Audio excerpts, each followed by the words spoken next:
ஒரு ஜூன் மாதம் ஒரு நாள் தான் உலகையே புரட்டி போட்ட ஒரு நாள். நீங்கள் இந்த லேப்ரோஸ்கோபி மூலமாக ஒரு பெண்ணுடைய கருமுட்டை எடுத்து எனக்கு தர முடியுமா? அந்த ஆணுடைய விந்தணுவோடு சேர்த்து அதை கருவாக்க முயற்சி பண்ணலாம். நான் மிருகங்கள் எல்லாம் இதை பண்ணிக்கிட்டு இருக்கோம். ஆனால் மனித கருமுட்டை கொடுத்தீங்கன்னா மனித விந்தோட சேர்த்து இதை ஒரு கருவாக உருவாக்கலாம். சிகிச்சை மையங்கள் நிறைய இருக்குது அப்படின்னு நிறைய பேர் பேசுகிறத பார்க்கணும். அப்படி தான் இருக்கும். எல்லா ஹாஸ்பிட்டலையும் எப்படி ஒரு ஹார்ட்டுக்கு, ஒரு சர்க்கரைக்கு, ஒரு பல்வேறு நோய்களுக்கு சிகிச்சை இருக்கும், அதே மாதிரி குழந்தையின்மைக்கும் சிகிச்சை. இதுதான் புதிது. ரொம்ப வயதானவர்கள் வந்து கருத்தரிக்கிறதுக்கு பல்வேறு சட்டங்கள் இருக்கு. அப்போ இது ஒரு அற்புதமான விஷயம். 60 வயதான ஒரு பெண் கருத்தரிக்கிறத பத்தி யாராவது நம்ம கற்பனை பண்ண முடியுமா? இயல்பான கற்பனை.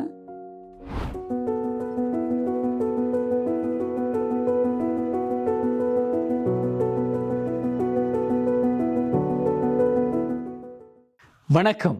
சோதனை குழாய் குழந்தை, டெஸ்ட் டியூப் பேபி அப்படின்னா என்ன? நிறைய பேருக்கு ஒரு புருவங்களை உயர்த்தக்கூடிய ஒரு விஷயம். இன்னைக்கு நிறைய 1 கோடி குழந்தைகளுக்கு மேலே சோதனை குழாய் குழந்தைகள் உலகமெங்கும் பிறந்துட்டாங்க. இதனுடைய வரலாறு வந்து ஒரு வியக்கத்தக்க ஒரு வரலாறு. ரொம்ப ரொம்ப சுவாரஸ்யமான ஒரு வரலாறு. லேப்ரோஸ்கோபி என்ற ஒரு சிகிச்சை முறை அப்போ ரொம்ப ஒரு வந்துகிட்டு இருந்தது. அப்போ தான் பிரபலம் ஆகிட்டு இருந்தது. இந்தியாவுக்கெல்லாம் அது வரல. 1978 ஒரு ஜூன் மாதம் ஒரு நாள் தான் உலகையே புரட்டி போட்ட ஒரு நாள். அன்னைக்கு தான் super baby, test tube baby என்ற குழந்தை பிறந்த தினம். லூயிஸ் பிரவுன் அந்த பெண் குழந்தை பிறந்தது. இது எப்படி நிகழ்ந்தது அப்படின்றதான் ரொம்ப சுவாரஸ்யமான ஒரு ஸ்டோரி. அந்த நேரம் தான் லேப்ரோஸ்கோபி என்று இப்போ நம்ம ஆப்ரேஷனாக வைத்த ஓபன் பண்ணி கைகளை விட்டு ஆப்ரேஷன் பண்றது தான் பழைய முறை. இப்போ என்ன பண்றோம்? ஒரு சின்ன கேமராவும் இன்னொரு பக்கம் கருவிகளை ஒரு ஓட்டை ஹோல் மட்டும் போட்டு அந்த கருவிகளை வெளியே இருந்தே ஆப்ரேட் பண்ணி சிகிச்சை பண்ணி அப்படியே அன்னைக்கு வீட்டுக்கு அனுப்பிச்சிடலாம். அவங்கள படுத்து காயாடுறது அதெல்லாம் தேவையில்லை. இந்த லேப்ரோஸ்கோபிக் சர்ஜரி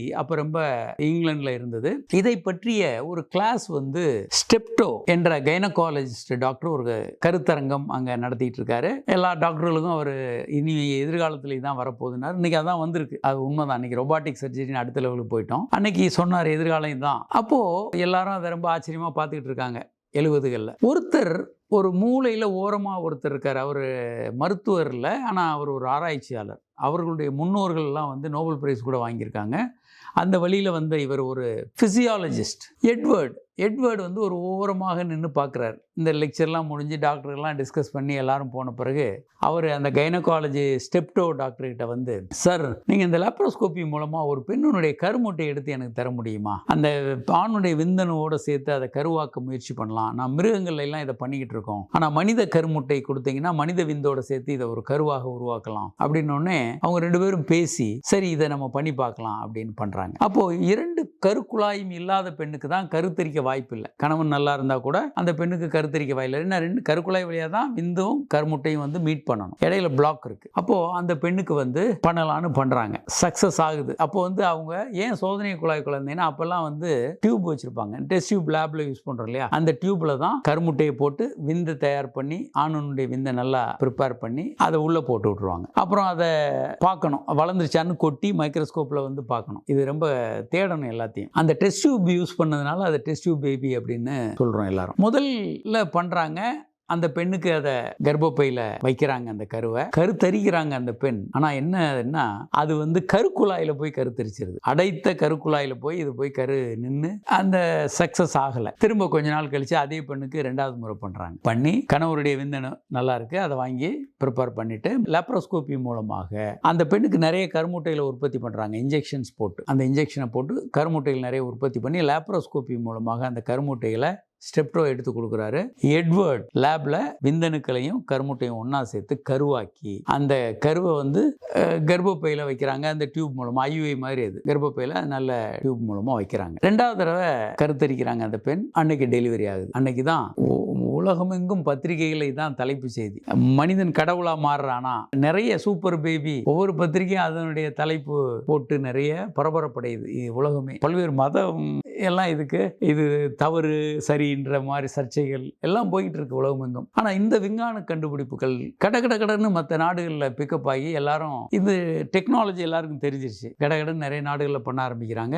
அது வேகம் எடுத்து அப்புறம் ஒரு கட்டத்தில் எல்லா நாடுகளும், இன்றைக்கு உலகத்தில் எல்லா நாடுகளையும் இந்த டெஸ்ட் டியூப் பேபி, சோதனை குழாய் குழந்தை. கரெக்டா இந்த விஞ்ஞான வார்த்தைன்னு சொல்ல போனா IVF, இன் விட்ரோ ஃபெர்டிலைசேஷன். இன் விட்ரோனா உடலுக்கு வெளியே கருத்தரித்தல் நிகழ்றத இன் விட்ரோ ஃபெர்டிலைசேஷன் சொல்றோம், IVF சொல்றோம். கலோக்கியலா சொன்னா டெஸ்ட் டியூப் பேபி இல்ல சோதனை குழாய் குழந்தை அப்படின்னு சொல்றோம். இந்த IVF இன்னைக்கு கோடிக்கணக்கான குழந்தைகள் பிறந்தது. ஸ்டெப்டோ இறந்துட்டார் கொஞ்ச நாள்ல. அதற்கப்புறம் எட்வர்ட் சென்னைக்கெல்லாம் வந்திருக்காரு. நாங்கெல்லாம் அவரோட சேர்ந்து போட்டோ நிறைய எடுத்திருக்கிறோம்.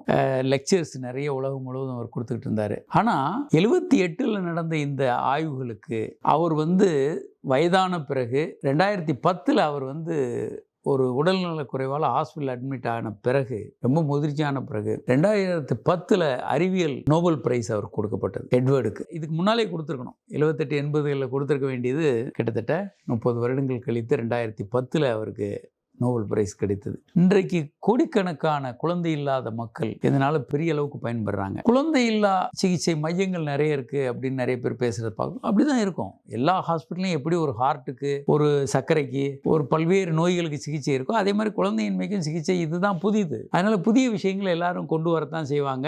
அது இயல்பாக மாறிடும் ஒரு கட்டத்தில். எல்லா ஊர்கள்லையும் எல்லா நாடுகள்லையும் அது ஒரு இயல்பான ஒரு விஷயமாக மாறிடும். ஒரு நல்ல விஷயம்தான், ஒன்றும் தவறல்ல. இன்றைக்கும் அது கொஞ்சம் பேருக்கு, அதாவது ஒரு 88-90% பேர் இந்த மாதிரி டெஸ்ட் டியூப் பேபி இல்லாமலே கருத்தரிச்சிருவாங்க. ஒரு 12% பேருக்கு IVF அல்லது அந்த மாதிரி டெக்னாலஜி கண்டிப்பாக தேவைப்படும் இந்த குழந்தை இல்லாத தம்பதிகளுக்கு. ஏன்னா அவர்களுக்கு ஹையர் டெக்னாலஜி தேவைப்படும். ஏதாவது ஒரு பிரச்சனை இருக்கும், அல்லது எல்லா ட்ரீட்மெண்ட்டும் முடிச்சிட்டோம், IVR முறை பண்ணிட்டோம், நார்மலாக செக்ஸ் பண்ணியாச்சு, எந்த முறைகளையும் சக்ஸஸ் ஆகலை அப்படின்னா, அன்னோன் இன்ஃபர்டிலிட்டி, எந்த காரணம் என்று கண்டுபிடிக்க முடியலைன்னா அவங்க கடைசியாக டெஸ்ட் டியூப் பேபி பண்ணி தான் ஆகணும். சோதனை குழாய் குழந்தை என்பது ஒரு கட்டத்தில் அவங்க பண்ணி தான் ஆகணும். எந்த முறையும் சக்ஸஸ் ஆகலை அப்படின்னும் போது, கருக்குழாயில் பிரச்சனை இருக்கவங்க, விந்தணுக்கள் மிக குறைவாக இருக்கிறவங்களுக்கெல்லாம் இது நிச்சயமாக ஆரம்ப கட்டத்திலே கூட போக வேண்டியது இருக்கும். அதனால இது உலகை தலைகீழாக புரட்டி போட்ட ஒரு மிகப்பெரிய விஞ்ஞான கண்டுபிடிப்புகளில் இது ஒரு முக்கியமான கண்டுபிடிப்பு. ஒரு மிகப்பெரிய மாற்றத்தை கொண்டு வந்தது இந்த கண்டுபிடிப்பு தான். அது வரைக்கும் குழந்தையின்மை சிகிச்சைன்றது ஒரு டல்லா, ஒரு பரபரப்பு இல்லாம அப்படிதான் போயிட்டு இருந்தது. ஒரு சரித்திரத்தை புரட்டி போட்ட ஒரு கண்டுபிடிப்புன்னா இந்த சோதனை குழாய் குழந்தை. இன்னைக்கு 1,20,00,000 குழந்தைகள் அந்த மாதிரி பிறந்திருக்காங்க. உலகமும் டெய்லி அந்த குழந்தைகள் பிறந்துகிட்டு இருக்கு. அந்த பெண்ணுக்கு, லூயிஸ் பிரவுனுக்கு குழந்தை இப்போ பிறந்துருச்சு. அது இயல்பான முறையில் குழந்தை பிறந்திருக்கு லூயிஸ் பிரவுன். அதனால டெஸ்ட் டியூப் பேபி பண்ணவங்களுக்கு மறுபடியும் டெஸ்ட் டியூப் பேபியில் தான் குழந்தை பிறக்குமா அப்படிலாம் இல்லைன்றதை அவங்க இல்லைன்னு நிரூபிச்சிட்டாங்க. இயல்பான முறையில் அந்த பெண் கருத்தரித்து குழந்தை பெற்றிருக்காங்க. அதனால் ஒரு சரித்திரத்தை புரட்டி போட்ட இந்த IVF சிகிச்சை முறை இன்றைக்கி நாங்கள் ஏராளமான கேசஸ், ஆகாஷ் ஃபெர்டிலிட்டி சென்டர் சென்னையில் கிட்டத்தட்ட 60,000 டெலிவரிஸ் இந்த மாதிரி பண்ணியிருக்கோம். ஏராளமான குழந்தையின்மை சிகிச்சைக்காக. சோதனை குழாய் குழந்தையிலையும் ஏராளமான குழந்தைகள் இங்கே கருவாயிருக்காங்க, கருவுற்றிருக்காங்க. 60 வயதிற்கு மேற்பட்ட பெண்களும் ஏராளமான பேர் அந்த டைமில் கருவுற்றிருந்தாங்க. இப்போ கொஞ்சம் சட்டங்கள் மாறி இருக்கு. ரொம்ப வயதானவர்கள் கருத்தரிக்கிறதுக்கு பல்வேறு சட்டங்கள் இருக்கு. அப்போது இது ஒரு அற்புதமான விஷயம். 60 வயதான ஒரு பெண் கருத்தரிக்கிறத பற்றி யாராவது நம்ம கற்பனை பண்ண முடியுமா? இயல்பான கற்பனை அப்படி பண்ண முடியாது. ஆனால் விந்தணுக்களே மிக குறைவாக இருக்கிறவங்க, வயதையெல்லாம் தாண்டி மாதவிலக்கு நின்ற ஒரு பெண் மறுபடியும் கருத்தரித்து குழந்தை பேர் பெற முடியும். இப்படிப்பட்ட பல்வேறு அற்புதங்களை நிகழ்த்தி காட்டியது இந்த சோதனை குழாய் குழந்தை முறை. வணக்கம்.